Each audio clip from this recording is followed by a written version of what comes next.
우리에게 주시는 하나님의 말씀 창세기 12장 1절에서 4절 말씀 저와 여러분이 한 절씩 교독하겠습니다.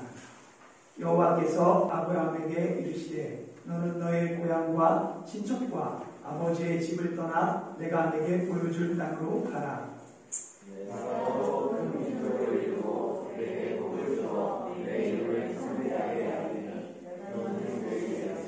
너를 축복하는 자에게는 내가 복을 내리고 너를 저주하는 자에게는 내가 저주하리니 땅의 모든 족속이 너로 말미암아 복을 얻을 것이라 하신지라. 이에 아브라함이 여호와의 말씀을 따라갔고 롯도 그와 함께 갔으며 아브라함이 하란을 떠날 때에 75세였더라. 아멘. 창세기 12장은 창세기의 전환점이 되는 장입니다. 일반적으로 창세기를 나눌 때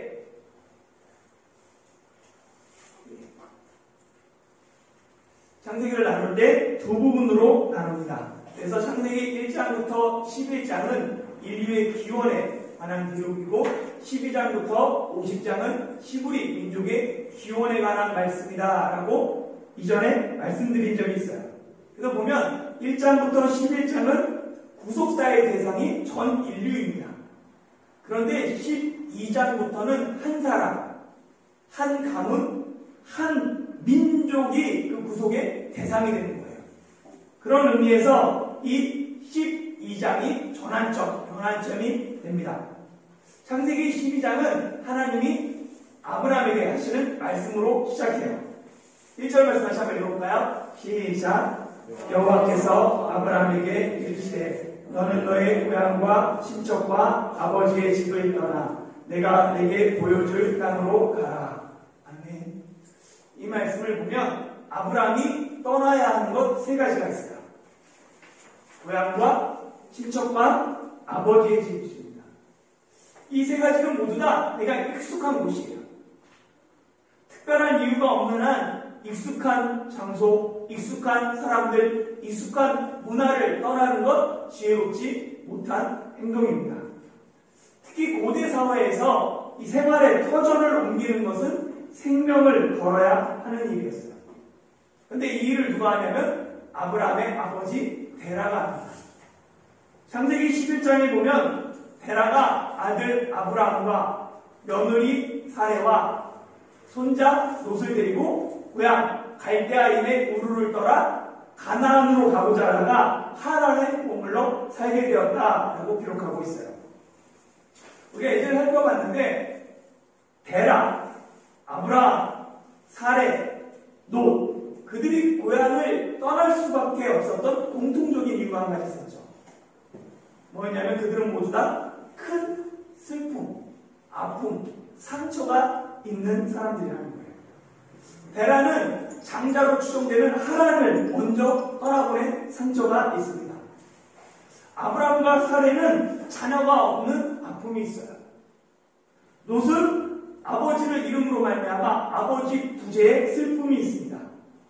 그래서 그들은 더 이상 고향이 갈대아인의 우르를 살지 못하고 미지의 땅, 새로운 땅, 아무도 모르는 땅, 가나안에 가고자 했던 것입니다. 그러다가 그들이 하란에 머물러 거기서 살게 되죠. 그리고 데라가 205세에 하란에서 죽음으로 창세기 11장이 끝나고 이어지는 12장은 여호와께서 아브라함에게 말씀하심으로 시작합니다. 그런데 여기에 성경에 난제가 있어요. 아브라함이 하란을 떠났을 때 아버지 데라가 죽은 후였을까? 아니면 아버지 데라가 살아있을 때 떠났을까? 창세기 말씀을 따르면 데라가 죽은 후에 하나님이 아브라함에게 나타나시고 아브라함이 하란을 떠난 것으로 보여요. 신약성경 사도행전 7장에도 이렇게 기록되어 있습니다. 보면 아브라함이 갈대아 사람의 땅을 떠나 하란에 거하다가 그의 아버지가 죽음에 하나님이 그를 거기서 너희 지금 사는 이 땅으로 옮기셨느니라. 그러니까 하란에서 아버지가 죽고 옮겼다라고 기록되어 있어요. 그리고 근데 문제가 뭐냐면 아브라함이 하란을 떠날 때 사전에 보면 몇 세라고 해요? 75세다라고 얘기해요. 아브라함이 데라가 죽은 다음에 하란을 떠났으면 그 데라가 죽었을 때 나이가 아브라함 나이가 몇 살이라는 거예요? 75세라는 거죠. 조금 더 복잡한데 한번 잘 따라보세요. 창세기 11장 26절에 데라가 70세 아브라함과 나홀과 하란을 낳았다라고 얘기해요. 70세. 그리고 아브라함이 하란을 떠날 때 나이가 75세입니다. 이 둘을 더하면 몇이요? 145세가 돼요. 그러면 데라 나이가 145세였다는 거예요. 근데 데라가 몇 세에 죽었다고요? 205세에 죽었습니다. 그러면 이 145를 빼면 60이 남아요. 이 60에 공백기가 생깁니다. 만일 데라가 아브라함을 70세 전에 낳았다면 이 공백기는 60년을 넘어가겠죠. 그렇다면 이를 맞추기 위한 방법이 하나 있어요. 뭐냐면 데라 사망 나이 205세에서 아브라함이 하란을 떠날 때 75세를 빼는 거예요. 그럼 몇이 나옵니까? 130이 나오죠. 그러면 데라 나이가 130대 아브라함을 낳았다는 것이에요. 그런데 창세기 11장 뭐라 그래요? 70세 아브라함과 나홀과 하란을 낳았다라고 이야기합니다. 그리고 아브라함이 이삭을 낳은 나이가 100세예요. 있을 수 없는 일이 기적이 일어났다라고 말하는데 한 세대 전에 태어난 그 아브라함은 데라가 그럼 130에 낳은 것이 되는 거예요. 물론 데라가 아브라함을 130세에 낳을 수 있습니다. 성경은 이 자녀의 이름을 모두 기록하고 있지 않아요. 데라가 아브라함과 나홀과 하란만 낳았다고 단정하거나 아니면 그들의 세 명의 어머니가 같다라고 확신할 수는 없어요. 왜냐하면 성경은 데라의 부인에 대해서 기록하고 있지 않기 때문에 그렇습니다. 물론 일반적으로 데라가 세 명의 아들을 낳고 한 어머니 가운데서 태어났다라고 생각하는 게 자연스러워요. 그러나 그렇지 않을 가능성도 있습니다. 왜냐하면 성경은 구속사에 필요한 사람들을 중심으로 기록합니다. 그래서 구속사 밖에 있는 사람들은 크게 관심이 없어요. 아담과 하와가 900년을 넘게 살면서 수없이 많은 자녀들을 낳았어요. 그런데 성경은 그 많은 자녀 중에 세 사람만을 기록합니다. 가인과 아벨과 셋 이름을. 왜냐하면 그들이 구속사에 중요한 역할을 하기 때문에 그래요. 그들을 통해 여자의 후손과 뱀의 후손이 갈라지기 때문에 그렇습니다. 데라의 족보도 마찬가지죠. 왜 데라의 족보를 시작한다고 말씀드렸어요? 아브람 이야기인데 이게 왜 데라의 족보예요? 아브람, 나홀, 하란 이 셋이 앞으로 펼쳐질 구속사에 중요한 역할을 하기 때문에 그래요. 그래서 데라부터 시작하는 것입니다. 여러분의 생각은 어떻습니까? 아버지 데라가 살아있을 때 아브라함이 하란을 떠났을까요? 아니면 아버지가 죽은 후에 하란을 떠났을까요? 둘 중 어느 거를 선택하든 모순이 있습니다. 그래서 이 성경에 아브라함이 언제 떠났는지가 난제로 남아 있습니다. 그리고 하나님이 아브라함을 부르신 곳을 고향인 갈대아 우르에서 처음 하나님의 음성을 들었다. 이런 식으로인지 아니면 하란에서 그 음성을 듣고 떠난 것인지에 대한 것도 여러 가지 이야기가 있어요. 왜냐하면 성경의 모든 기록은 이 창세기 요거 빼놓고 모든 기록은 하나님이 아브라함을 갈대아 우르에서 부르셨다라고 이야기하기 때문에 그렇습니다. 결국 이를 해결하기 위해서는 아브라함이 갈대아 우르에서 하나님의 부르심을 듣고 아버지와 함께 하란에 있다가 거기서 아버지가 죽은 후에 하나님께서 아버지의 집까지 떠나라라고 명령을 하셨을 것으로 생각합니다. 하란은 갈대아 우르의 문화권에 속한 그 도시예요. 그렇기 때문에 하나님은 아브라함을 새로운 땅, 새로운 문화권으로 보내길 원하셨습니다. 그래서 하나님은 아브라함이 그냥 안주하고 싶고 머물고 싶은 그 익숙한 것들을 떠나 나와 함께 믿음의 여행을 하자. 아무것도 의지하지 말고 내 말과 나라가 함께 가자라고 도전하십니다. 만일 하나님이 내게 삶의 기반을 떠나 내가 내게 보여줄 땅으로 가자라고 여러분에게 말씀하신다면 여러분은 어떻게 하시겠습니까? 아마 많은 사람이 내가 하나님의 음성을 잘못 들었다고 생각하거나 아니면 나한테 무슨 하나님의 음성이냐라고 무시할 것 같아요. 아마 아브라함도 마찬가지였을 것이다 라는 생각이 듭니다. 왜냐하면 하나님께서 지시할 땅으로 가라라고 명령하시면서 아브라함에게 중요한 약속을 해주세요. 2절 말씀 같이 한번 읽어볼까요? 시작. 내가 너로 큰 민족을 이루고 내게 복을 주어 내 이름을 창대하게 하리니 너는 복이 될지라. 아멘. 하나님이 아브라함에게 세 가지를 떠나라고 하시죠. 고향과 친척과 아버지의 집, 그리고 그 명령에 순종하면 세 가지 복을 주신다고 말씀하세요. 첫 번째는 너로 큰 민족을 이루게 하겠다. 두 번째는 내게 복을 주어 내 이름을 창대하게 하겠다.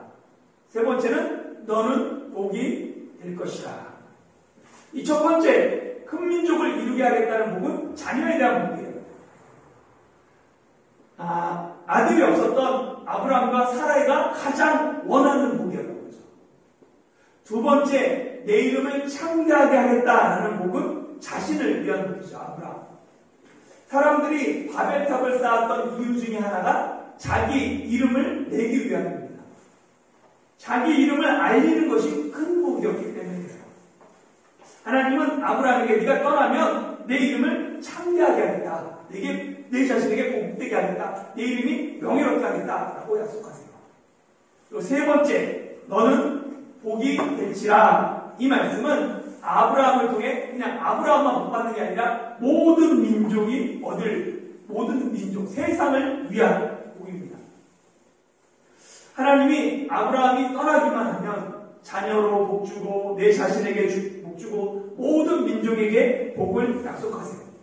그러면서 떠나기만 하면 너를 축복하는 자에게 내가 복을 내리고 너를 저주하는 자에게 내가 저주하겠다. 너를 지키고 보호하고 함께하겠다라고 약속하시죠. 만일 여러분이 이런 약속까지 받는다면 하나님이 말씀하시는 땅으로 떠나시겠습니까? 아니면 그냥 머물러 계시겠습니까? 아마 1절 말씀만 들으면 믿음의 여행을 hom케이 떠나는 사람이 많지 않을 거예요. 그런데 2절, 3절까지 말씀 들으면 한번 떠나볼까?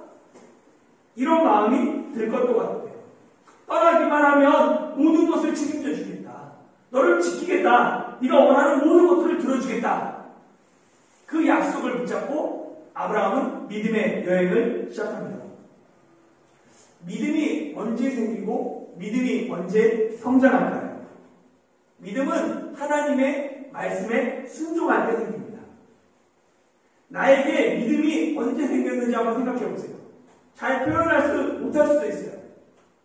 그러나 분명한 것은 내가 하나님의 말씀에 반응할 때 믿음이 역사하기 시작합니다. 믿음은 말씀에 순종할 때 성장해요. 그래서 내가 삶의 순종의 크기가 내 믿음의 크기입니다. 아브라함의 그 믿음과 순종을 히브리서는 이렇게 기록하고 있어요. 11장 8절 같이 한번 읽어볼까요? 시작. 믿음으로 아브라함은 부르심을 받았을 때 순종하여 장래의 유업으로 받을 땅에 나아갈새 갈 바를 알지 못하고 나아갔으며. 아멘. 아브라함은 부르심을 받을 때 무엇으로 나갔습니까? 믿음으로 나갔어요. 아브라함의 믿음이 어떻게 나타났어요? 순종으로 나타났습니다. 순종하여 나타났어요. 아브라함은 갈 바를 알지 못하지만 하나님의 말씀을 믿고 그 말씀에 순종했습니다. 이것이 믿음이에요. 우리는 믿음을 당장 받을 것으로 생각해요. 보상처럼 생각합니다. 내가 하나님의 믿음이 있고 내가 순종하면 하나님께서 이걸 이루어줄 거야 라고 생각해요. 근데 아브라함은 지금 받는 보상이 아닌 장래에 받을 유업을 생각했다라고 얘기해요.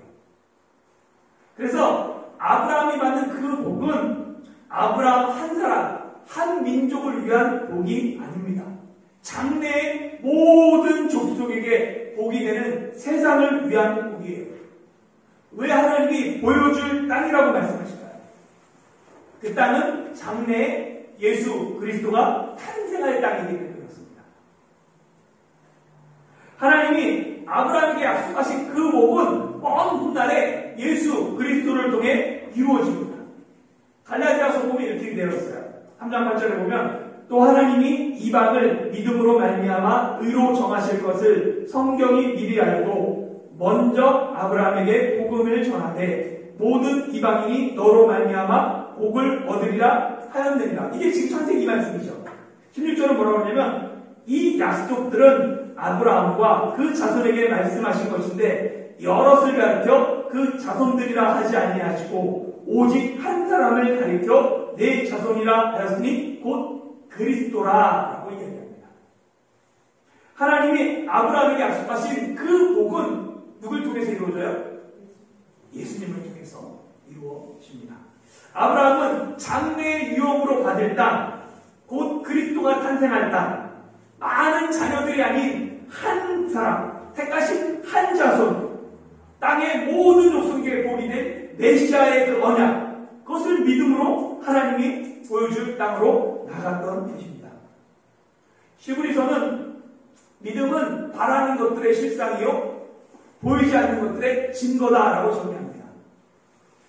믿음은 우리가 하나님 앞에 반응할 때 생기고 정말로 바라는 것들, 보이지 않는 것들을 증거해요. 그러나 그 믿음이 다 같은 믿음은 아닙니다. 죄송하지만 진짜 믿음이 있고 가짜 믿음이 있어요. 큰 믿음이 있고 작은 믿음이 있습니다. 아브라함이 창세기 12장 4절에서 여호와의 말씀을 따라갔죠.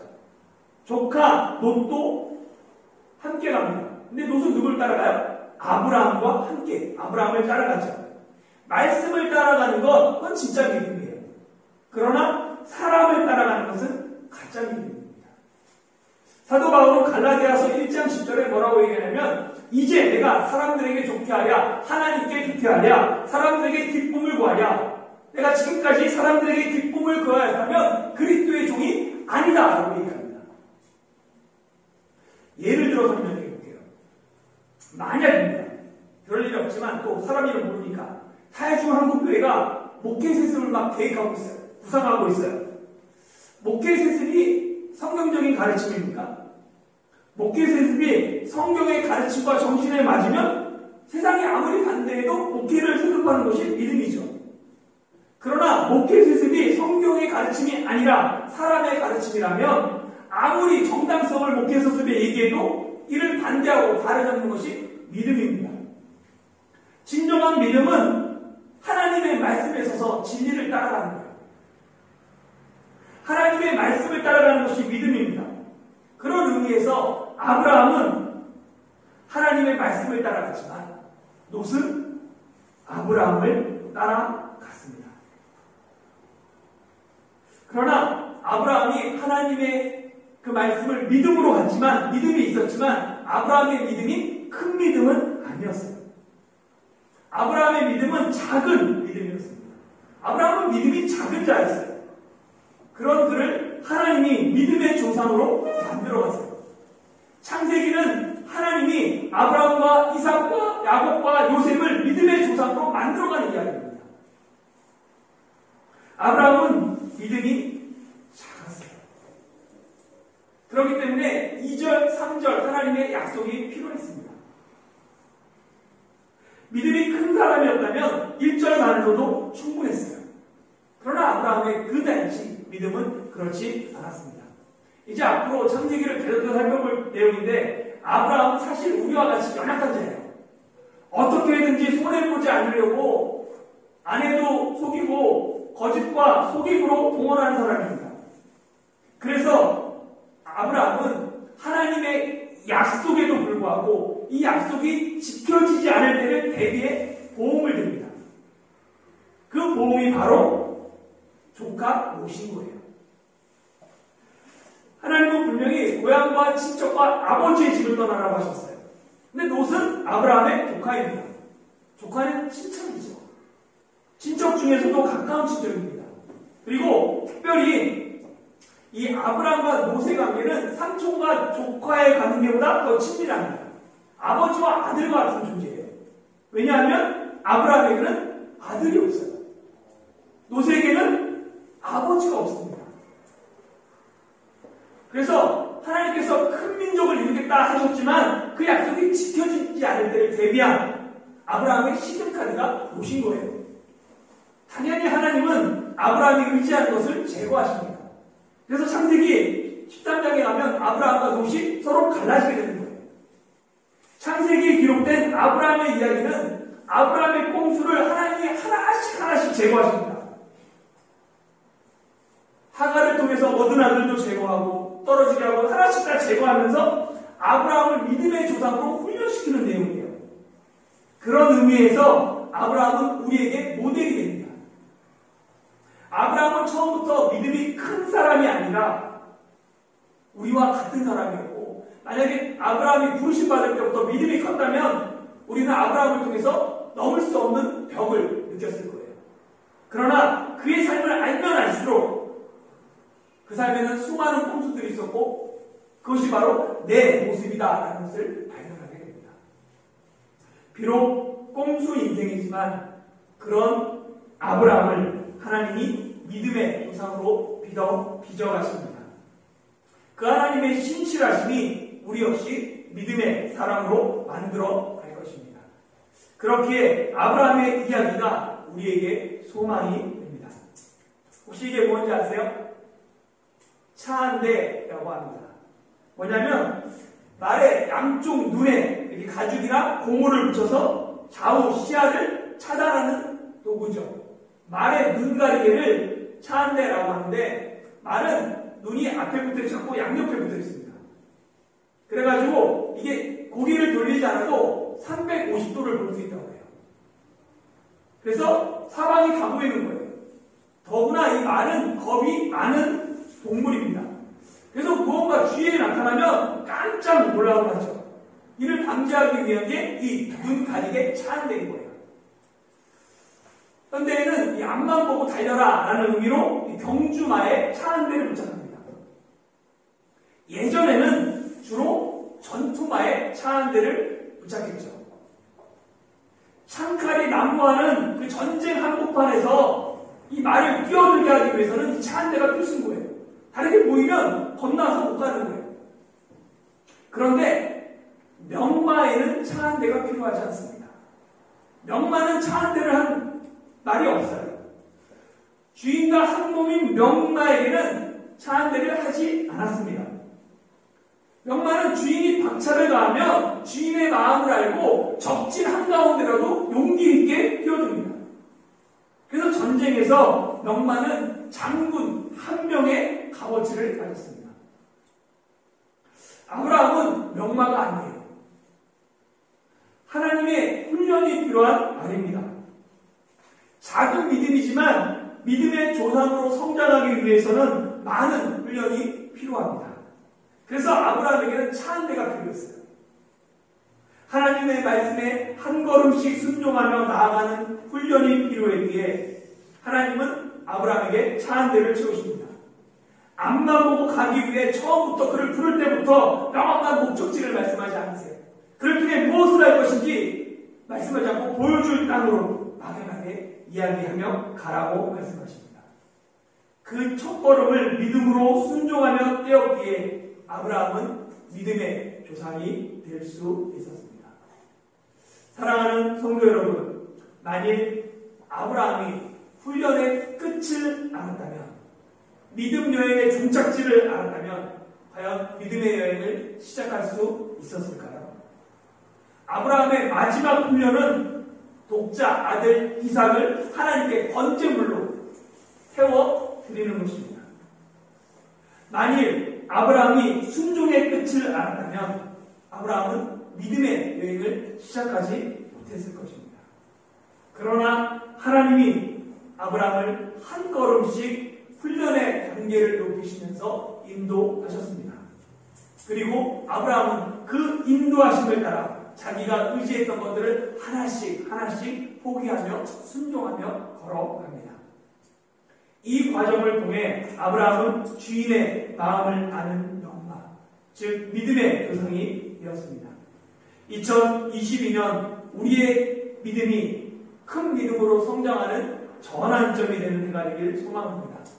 아브라함을 끝까지 포기하지 않으시고 믿음의 조상으로 빚어가신 하나님의 사랑과 은혜가 저와 여러분과 함께하는 2022년이 되길 예수님의 이름으로 축원합니다.